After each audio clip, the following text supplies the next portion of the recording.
আসসালামু আলাইকুম। স্ক্রিনে দেখতে পাচ্ছেন একটি প্রফেশনাল ফেসবুক কভার আর্ট। হ্যাঁ, আজকের ভিডিওতে আমরা এই কভার আর্টটি কীভাবে ডিজাইন করতে হয় সেটি দেখব।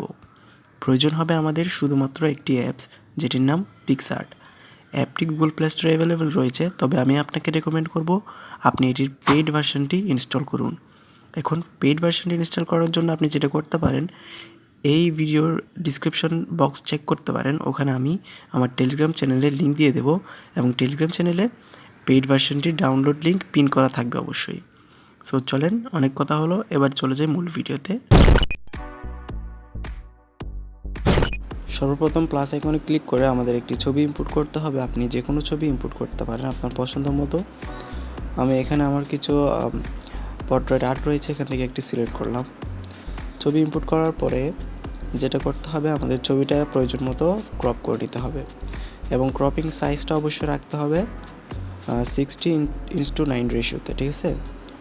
পিক্সআর্টে 5 নাম্বারে যে রেশিওটা পাবেন ওটাই হচ্ছে ক্রপিং সাইজ আমাদের। সো ওটাই সিলেক্ট করব, দেন ডান। মূলত এই সাইজে ক্রপ করলে আপনার কভারটা পারফেক্টলি সেট হবে ফেসবুকে যখন আপনি এটা আপলোড করবেন আর কি। এরপরে আমাদের একটা হোয়াইট কালারের শেপের প্রয়োজন হবে, যেটি আমরা স্টিকার অপশনে সার্চ করলে খুঁজে পেয়ে যাব। তো আমরা হোয়াইট শেপ লিখে সার্চ করলাম, আমাদের কাঙ্ক্ষিত হোয়াইট শেপটি আমরা পেয়ে গেছি এখানে। এটি আমরা ইম্পোর্ট করব এবং এটির সাইজটা অনেকটা বড় করে দিব, যাতে আমাদের পুরো ডিজাইনটার উপরে এটা বসে যায়। এরপরে এখান থেকে ইরেজ অপশনে চলে যাব আমরা, এবং ইরেজ মোড সিলেক্ট করে এখান থেকে ব্রাশের হার্ডনেসটা 0, সাইজটা ফুল করে দিব, এবং এটা একটু ছোট করে নিয়ে আমরা এভাবে আস্তে আস্তে আলতোভাবে এটি ইরেজ করে নেব, যাতে একটা হোয়াইট কালারের ফেড ইফেক্ট তৈরি হয় নিচের দিকে। এবং এই ইফেক্টটার কারণেই কিন্তু আমরা যখন আমাদের কভারটা আমাদের প্রোফাইলে সেট করব, তখন একটা মিনিমালিস্টিক লুক হবে, এবং এটি ফেসবুকের হোয়াইট কালারের ব্যাকগ্রাউন্ডের সাথে সম্পূর্ণভাবে মিলে যাবে, নিচের যে ফেড অংশটা আছে আর কি। তো যাই হোক, আমাদের ফেডটা তৈরি হয়ে গেছে। এরপর আমরা যাবতীয় টেক্সট এড করব। আমি এখানে প্রথম টেক্সট হিসেবে নিলাম হচ্ছে গ্রাফিক্স। আপনি যে হিসেবে ডিজাইনটা করতেছেন সেই হিসেবে টেক্সটগুলো এড করবেন।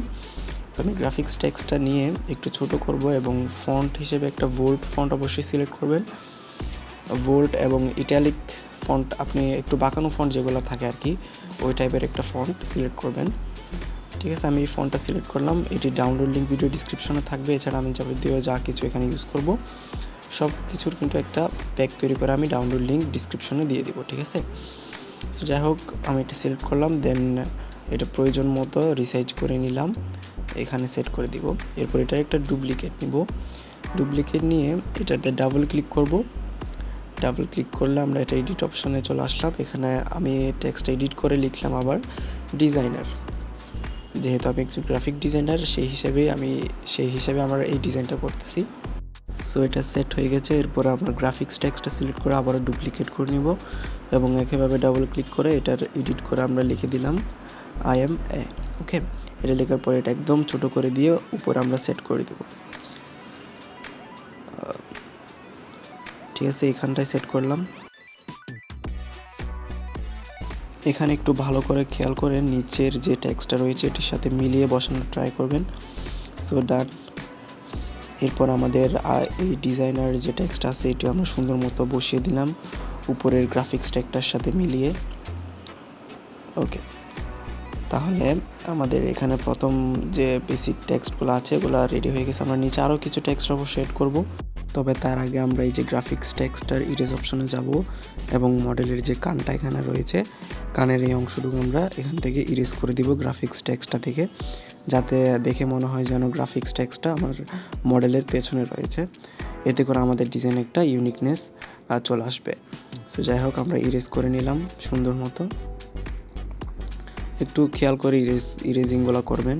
যাই হোক, এরপরে আমরা আমাদের বাকি যেসব টেক্সটগুলো প্রয়োজন ওগুলো সব অ্যাড করে নিব, এবং এই অংশটুকু আমি আপনাদের সময় বাঁচানোর স্বার্থে একটু ফাস্ট ফরওয়ার্ড করে দিলাম। সো ততক্ষণ পর্যন্ত আপনারা মিউজিকটা এনজয় করুন।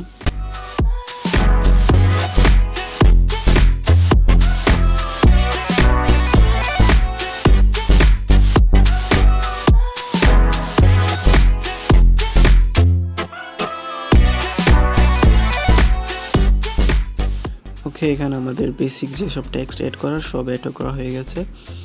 এখন আমরা আমাদের যে টেক লেখাটা আমরা লিখেছি এটাকেও একইভাবে গ্রাফিক্স লেখাটার মতো আমাদের মডেলের পেছনে নিয়ে যাওয়ার জন্য আমরা এখান থেকে একটু ইরেজ করে দিচ্ছি।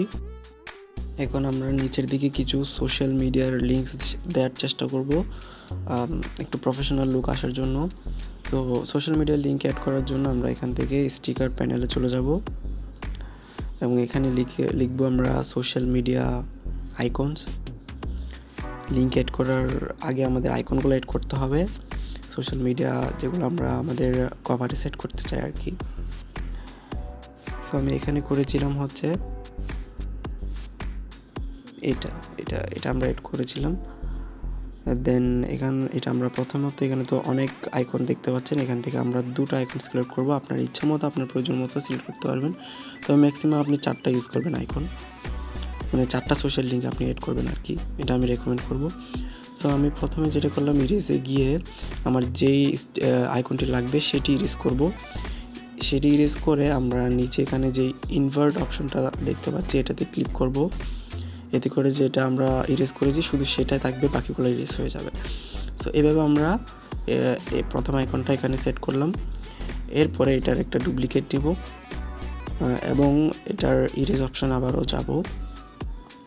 এরপরে এটা ইনভার্ট করে দিলে দেন যেটা ইরেজ দেখা যাচ্ছে, ইরেজ করা আছে ওইটা আমরা আবার রিস্টোর করে নিব এবং এর পরের আইকন যেটা আমরা নিব সেটা ইরেজ করব। সেটা ইরেজ করে এরপর আমরা আবারও ইনভার্টে ক্লিক করব। সো এবারে একটু এক্সট্রা এসে গেছে যেগুলো আমরা ম্যানুয়ালি আবার ইরেজ করে নিলাম।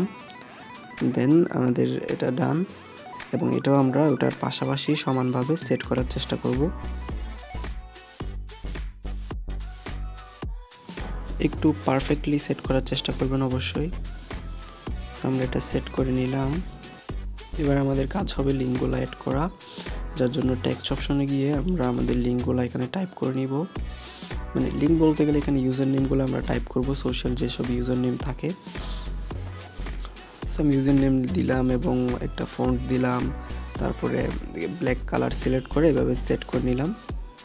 সো যাই হোক, এবার আমরা কিছু ম্যাটেরিয়াল অ্যাড করব আমাদের ডিজাইনটার থিম অনুযায়ী। যেহেতু আমি গ্রাফিক ডিজাইন নিয়ে আমার পুরো কভারটা মেক করতেছি, সেজন্য আমরা এখানে ফটোশপ এবং ইলাস্ট্রেটরের যে লোগোগুলো আছে ওগুলো অ্যাড করতে পারি। এগুলো আমরা স্টিকারে সার্চ করলে পেয়ে যাব। সো আমি ফটোশপের যে আইকনটা আছে সেটি নিলাম এবং এটি সাইজটা ছোট করব, ছোট করে উপরে কর্নারের দিকে প্লেস করে দেব। ঠিক আছে, সো এটা আমরা প্লেস করে দিলাম এখানে সুন্দর মতো। এরপরে আমরা এরপর আমরা কি করব, ইউটিউবের লোগোটা নিলাম, কারণ এখানে আমরা আরেকটা জিনিস উল্লেখ করেছি যে টেক কন্টেন্ট ক্রিয়েটর। সো সেহেতু আমরা ইউটিউবের লোগোটাও এখানে অ্যাড করতে পারি, এটা থিমের সাথে ভালো মতো যাবে। সো এরপরে এটা এখানে আমরা সেট করে দিব। এরপর আমরা আমাদের ইলাস্ট্রেটর লোগোটা নিলাম এবং এটা একটু ছোট করব এবং এর আগে যেগুলো অ্যাড করেছি সেগুলো হচ্ছে একটু বড় রাখার চেষ্টা করব এবং এখানে আমরা প্লেস করে দিলাম এটা। যেহেতু আমরা এখানে গ্রাফিক্স রিলেটেড কভার মেক করতেছি, সেহেতু আমরা এখানে চাইলে ফটোশপের যে টুলবারটা আছে সেটা এখানে অ্যাড করে দিতে পারি। এটা আপনি পিক্সার্টের এই স্টিকার অপশনে সার্চ করলেই পেয়ে যাচ্ছেন। এটা এখানে আমরা সেট করে দিলাম। এরপরে ফটোশপের আইকনটা নিয়ে আমরা এদিকে প্রয়োজন মতো রিসার্চ করে নিয়ে এদিকে সেট করে দিব। ঠিক আছে, আমাদের পুরো ডিজাইনটা এখানে কিন্তু কমপ্লিট হয়ে গেছে। এবার আমরা ডিজাইন একটু ডেপথ ক্রিয়েট করার জন্য লোগোতে একটু ব্লার ইফেক্ট অ্যাড করব, যার জন্য আমরা চলে আসলাম ইফেক্টস অপশনে। এখান থেকে ব্লার অপশন, এখান থেকে আমরা ব্লার অপশনটা সিলেক্ট করলাম এবং ব্লারটা আপনারা দেখতে পাচ্ছেন আমি স্ক্রিনে কত দিচ্ছি। সো এরপর আমরা এখান থেকে ইরেজ অপশনে চলে যাব এবং ইনভার্ট করে নেব অবশ্যই। দেন আমরা ব্লারটা অ্যাড করব শুধু আমাদের লোগোর উপরে। ব্রাশটাও সিলেক্ট করে আমরা ব্লারটা শুধু লোগোর উপরে অ্যাড করব। সো আমি আপনাদেরকে এভাবে স্টেপ বাই স্টেপ বুঝিয়ে দিয়ে মানে এটাই করার চেষ্টা করতেছি যে যাতে আপনারা পরবর্তীতে নিজের ক্রিয়েটিভিটি দিয়ে একটা ডিজাইন করতে পারেন। সো যাই হোক, আমরা একইভাবে ব্লার ইফেক্ট অ্যাড করব এবং আমাদের পরবর্তী যে লোগোটা আছে সেটির উপরে ব্লার ইফেক্ট দেব। ব্লারটা সিলেক্ট করে ইরেজ অপশনে যাব এবং ওই আগেরটার মতো ইনভার্ট সিলেক্ট করে শুধু লোগোটার উপরে আমরা ব্লারটা অ্যাড করে দেব।